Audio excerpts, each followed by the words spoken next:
अस्सलाम वालेकुम नाजरीन, आप देख रहे हैं इदराक न्यूज़। आइए डालते हैं आज की ताज़ा खबर पर एक नज़र। మనకి ఇక్కడ ఇక్కడ helipad six hundred six so ఇక్కడ నుంచి కాన్వాయ్లో వస్తారా? కాన్వాయ్లో ఇక్కడ స్టాల్స్ దగ్గరికి వచ్చి స్టాల్స్ స్టాల్స్ నుంచి వచ్చేసి మళ్ళీ ఇట్లా వచ్చి డయాస్ అరౌండ్ 4 PM. ఇది అయిపోయిన తర్వాత మళ్ళీ ప్రోగ్రామ్ అయ్యాక ఇక్కడ ఇది బీటీ రోడ్స్ ఈ గ్రీన్ టీ రెడ్ మళ్ళీ ఆయన ఇట్లా వెళ్ళి ఇట్లా జస్ట్ యూటర్న్ తీసుకోవాల్సింది ఇక్కడ జస్ట్ ఒక రిటర్న్ నారాయణ రెడ్డి గారు ఇన్ఛార్జ్ వికారాబాద్ ఇక్కడ అంటే బోర్డర్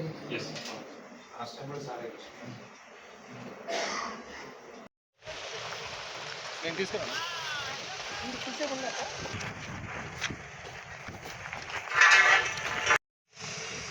ఓకే సార్ ఓకే. ప్రజాపాలన విజయోత్సవాల సందర్భంగా ఈ నెల 30వ తారీఖున గౌరవ ముఖ్యమంత్రి గారి ప్రోగ్రాం గురించి విస్తృతంగా పోలీసు భద్రతా ఏర్పాట్లు చేయడం జరుగుతుంది.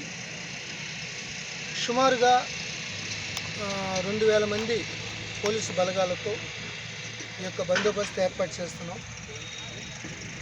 30వ తారీఖు సాయంత్రం పబ్లిక్ మీటింగ్ కన్నా ముందు 2 రోజుల పాటు రైతుల అవగాహన కోసం ఎగ్జిబిషన్ వ్యవసాయ సంబంధించిన స్టాల్స్ కూడా పెట్టడం జరిగింది. అది రేపు ఉదయమే ప్రారంభించబడుతుంది. దీనికోసం రేపు ఎల్లుండి 5000 మంది రైతులు వివిధ ప్రాంతాల నుంచి వచ్చి సందర్శించే అవకాశం ఉంది. కాబట్టి ఆ యొక్క కార్యక్రమాల కోసం కూడా బందోబస్తు ఏర్పాటు చేయడం జరిగింది.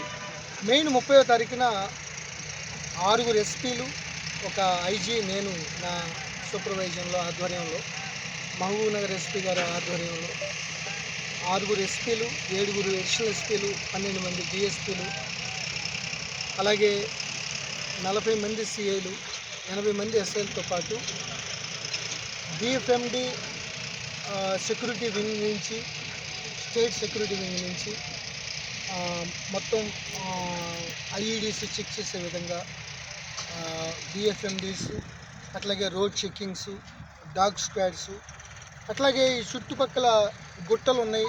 ఇదివరకు మహబూబ్ నగర్లో నక్సలైట్ల ప్రభావం ఉన్నందున ఇప్పుడైతే ఏం లేదు. అయినప్పటికీ ముందు జాగ్రత్త చర్యగా 2 గ్రేహౌండ్స్ దళాలను కూడా ఈరోజు నైట్ నుంచి విస్తృతంగా కూమింగ్ ఏర్పాటు చేయడం జరుగుతుంది. అది చాలా అవుట్స్కట్స్లో చిన్న చిన్న గుట్టలు ఉన్నాయి కాబట్టి. సో ఇక్కడ ఏదైతే ఆ రోజు సుమారు 1,00,000 మంది రైతులు, మిగతా వారు ఈ మీటింగ్ హాజరయ్యే అవకాశం ఉంది. కాబట్టి అది కూడా ఈ భూత్పూర్లో మెయిన్ హైదరాబాద్ బెంగళూరు హైవేకి ఆనుకుని ఉండటం వల్ల ఇటు హైవే మీద వచ్చేవారికి కానీ, ఇటు మహబూబ్ నగర్ నుంచి వచ్చిన వారికి కూడా ఎటువంటి అసౌకర్యం లేకుండా, బై ద సేమ్ టైం గౌరవ సీఎం గారి మీటింగ్కి వచ్చే వాళ్ళకి కూడా ఎక్కడికక్కడ పార్కింగ్ ప్లేసులు ముందే నిర్ధారించి, వాటి వచ్చే బస్సులు కానీ, వెహికల్స్ కానీ ముందే వాళ్ళ ఏ పార్కింగ్ ప్లేస్లో పెట్టాలి అనే దాన్ని ముందుగానే నిర్ధారించి వాటి సైనేజెస్తో ఏర్పాటు చేయడం జరుగుతుంది. ఇప్పటికీ ఏర్పాట్లు స్టార్ట్ అయినాయి. అదేవిధంగా హైదరాబాదు, సైబరాబాద్, రాచకొండ నుంచి మంచి expert traffic wing additional DG law and order గారు ఆధ్వర్యంలో వారిని ఇక్కడ పంపించడం జరుగుతుంది. సో హైవేలో ఎక్కడ ట్రాఫిక్ జామ్ కాకుండా, అదేవిధంగా సబ్ రూట్లో ఇక్కడ వచ్చేవారికి ఒకేసారి బస్సులు అనేక జిల్లాల నుంచి మీటింగ్కి వచ్చే అవకాశాలు ఉన్నాయి. కాబట్టి ఎక్కడ కూడా ఎటువంటి ఇబ్బంది లేకుండా, ఎటువంటి అసౌకర్యం లేకుండా ఆర్ఎండ్బి, రెవెన్యూ, మిగతా డిపార్ట్మెంట్లు అందరితో సమన్వయం చేసుకుంటూ మహబూబ్ నగర్ ఎస్పీ జానకి గారి ఆధ్వర్యంలో ఈ యొక్క విస్తృతమైన బందోబస్తు ఏర్పాట్లు చేయడం జరిగింది. సార్, ఈ లగచర్లకు సంబంధించి ఘటనకు సంబంధించి